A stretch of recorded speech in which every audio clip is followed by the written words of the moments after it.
I don't know what hidden fears and traumas drive your life, but I have experienced healing and growth I never dreamed was possible. Using a variety of tools and methodologies, I learned how to love myself back to wholeness. This devotional is my attempt to bring all those tools together for you in one simple, easy-to-digest package. After all the years of feeling like we are never enough, after all the emotional chaos boiling just under the surface, after the depression and the anxiety and the panic attacks, after the marital dysfunction, after the fractured identities and the voices in our heads, after the numbness, after the failure, we can learn to love ourselves the way that God has always loved us. As I learned to approach myself with compassionate love and grace, my fight, flight, or freeze reflex began to calm down. It became much easier to be present in the moment, to myself and to others. My inner mental and emotional landscape became clear to me. My patterns of behavior, coping mechanisms, and pain avoidance strategies laid out for me to see. This allowed me to excavate dark corners of my soul and revealed deep wounds that were ready for healing. I began to feel emotionally cohesive, steady, and whole. To my greatest surprise, deep within myself, where I feared that I would find only wretchedness and evil, I found a loving God smiling back at me. By the end of 3 weeks, I felt like a completely different person. By the end of a year, my life and my marriage had been utterly transformed, and ripples of healing were spreading out across my community.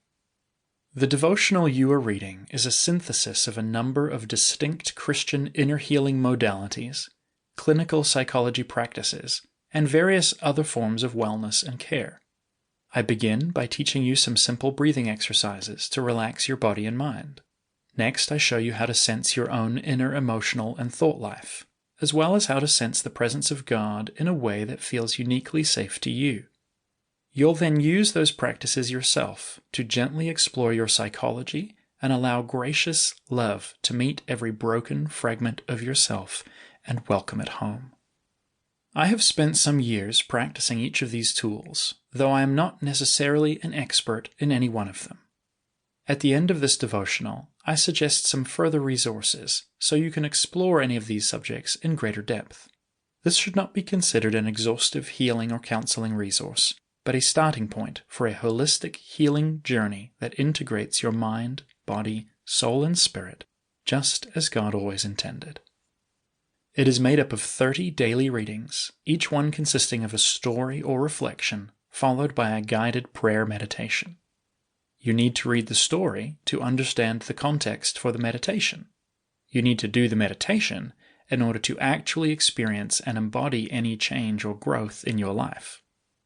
All of the daily meditations are available in audio and video at jonathanpuddle.com/meditations.